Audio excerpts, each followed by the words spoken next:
First and foremost, I want to take this opportunity to really, truly, and acknowledge Dr. Bola Olabisi for what she has done to recognize women like us, but most importantly, for bringing us together.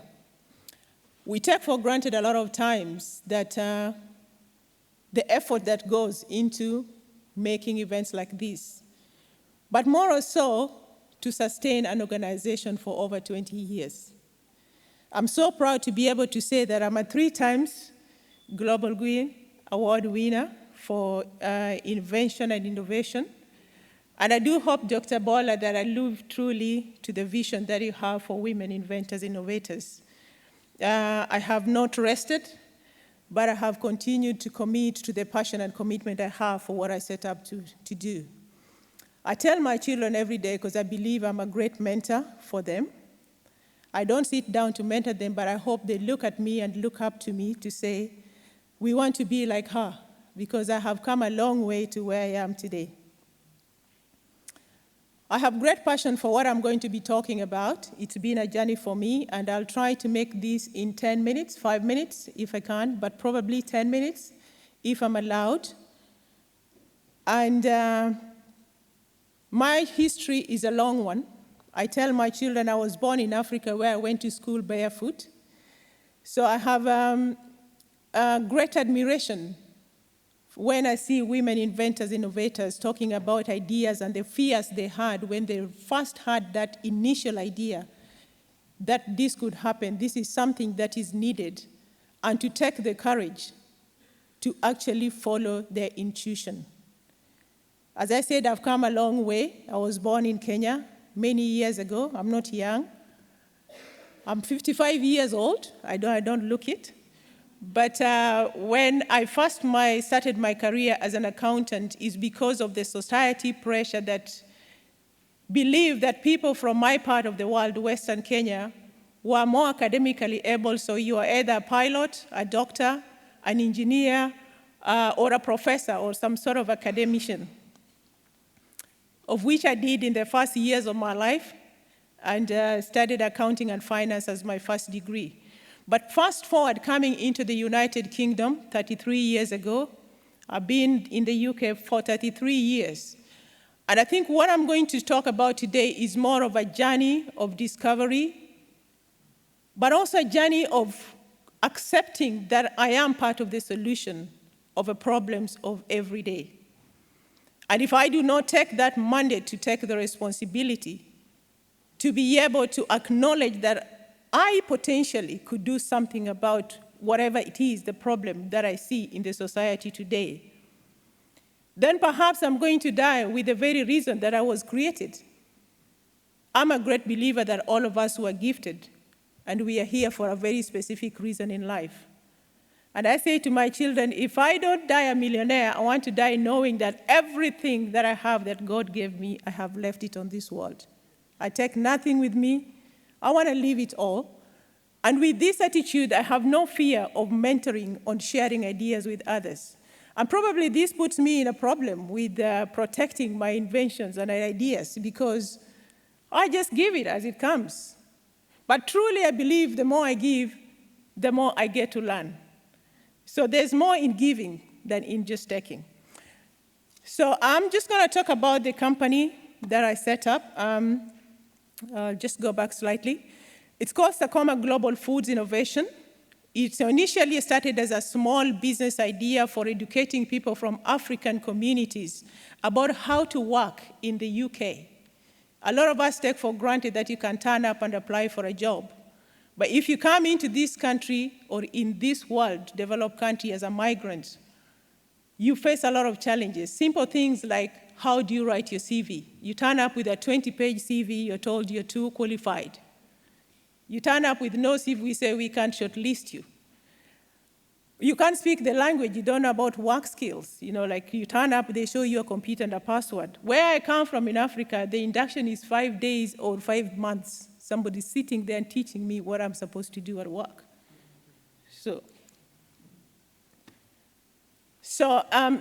Over the years, Sakoma has grown as a different company. We are now focusing on food innovation and product development For the various reasons that I'm going to mention as I come along, the company is run between myself and my husband. There are a couple of core teams. In total, we are about 38 of us. Some of our teams are in the UK, we have teams in Spain, and we have teams in Kenya and a part of East Africa as well. But today I want to focus on one thing, which is why I started speaking about being a solution. To be a solution, we must be willing to be re-educated and to be able to learn from others. I'm proud to say that some of my greatest teachers and mentors have been people who can hardly read or write. But they taught me what I didn't know. And I have learned to be able to be under people who are higher authority, or probably people who are more expertise than I am. And this attitude has enabled me to be a silent learner and a listener. And this is how my innovation and creativity has thrived, because I listen and I find the gaps in my listening. I observe and I watch and I find the gaps and I see how I can be a solution to that. So one of our biggest initiatives around innovation is continuous product development and research. So our biggest research are on gut health, which I'm going to talk about, aging, longevity. Research shows that we are now living longer. Averagely, they say in the UK now it's about 90 years, as opposed to 65 years of retirement that they thought we would 30 years ago. I also want to talk about product packaging, which is one of Dr. Bola's great inspirations and a focus for what you really want to see to support women in the food industry. I want to talk about ideas how women can get into the food sector. So first and foremost, I want to talk about quality of life. We've talked about it in various ways. But quality of life is impacted on every day. Our environment, what we eat, the people we interact with, the industries that develop our products, whether they are products for mobility, whether they are products for food, or whether they are organizations that work around us. But I want to talk about the one problem that we face in the world today, and that is lifestyle diseases. It's about what we eat. It's about how that food is produced, how it is packaged. But we also talk about how we look ourselves. We looked at ourselves. You are first and foremost your own doctor before you go to your GP. What you eat every day, your attitude towards what you eat, and how you prepare that food. It could be either medicine or poison for you. Health for the people and the environment is key. And this is where SACOMA as an organization looks at our food product development and distribution, focuses on the consumer education. We need you to be aware of what you're eating, why you're eating it, how you should eat it. We focus on the producers, the manufacturers, and we focus on environment. So I'm going to talk about a project around waste management and how that fits in today. We've got a range of products. I've got a brochure there today, and I've got samples for you, for some of you who've never tried some of the future products we have. So we have some free samples today. A lot of the products that you see are also developed by other manufacturers or other food artisans. So in my own small way, I'm able to support other women artisans to develop their products ready for retail. I think that's a great thing to do, so that others are not in the lack of knowledge purely because there's no one who have supported their ideas. I know women who have great indigenous knowledge and skills. They can cook wonderful foods. People think I'm a great cook. Honestly, I can't even make tea. But I can make ideas about food anytime, anything. I can come up with so many ideas. But there are so many people around out there. We are regulated heavily, and this is part of the challenges that some of the innovators and inventors talked about today. The barriers that we have that stop us from progressing our ideas is either government regulations, it's either a certain way or a standard that requires you to be achieved in order to get into a market. And they're never ending. But compliance is a big issue for us because it costs money to be compliant. Do we all agree? Does it cost money to be compliant?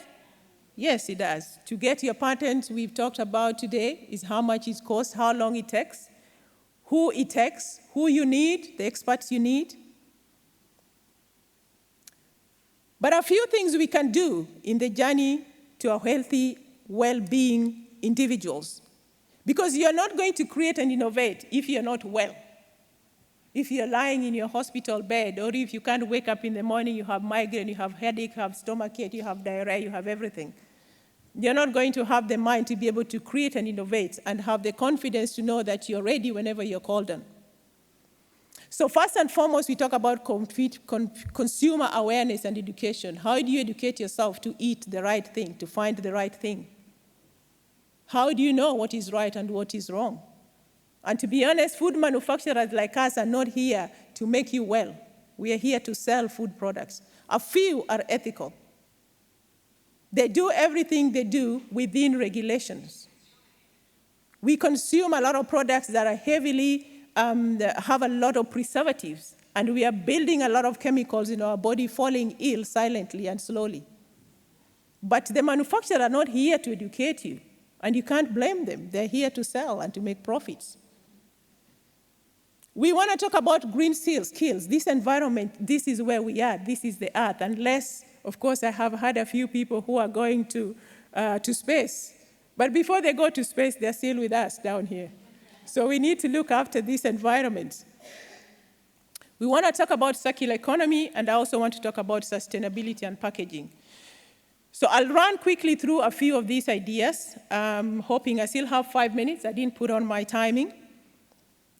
How do you get into efficiency in food product development, assuming you already have the idea, you already spotted the market, and you think you're confident enough to do what it takes? You will try, fail along the way, try and fail along the way. 70 times 70 times, I don't know how much, 4,900, perhaps, if you still have that life. So there's 4 things that I talk about when you talk about expediting your product development and getting into the market. First is disruptive manufacturing. You're not all going to own a factory. That is a fact that we all need to accept. And this is one of the reasons why a lot of people who have great business ideas never succeed, because they're thinking, I do not have the money to set up a factory. I don't have money to buy A, B, C, and an F. It's true, you don't have it. But you don't have to buy it. You don't have to own it. So how do you spot the ideas for disruptive manufacturing? Everybody is talking about disruptive what is it called? Uber is a disruptive technology. Facebook, disruptive technology. Deliveroo, where is your space in the disruption?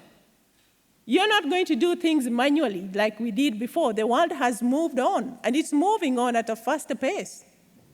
So we've got to find out, how do we do things with technology?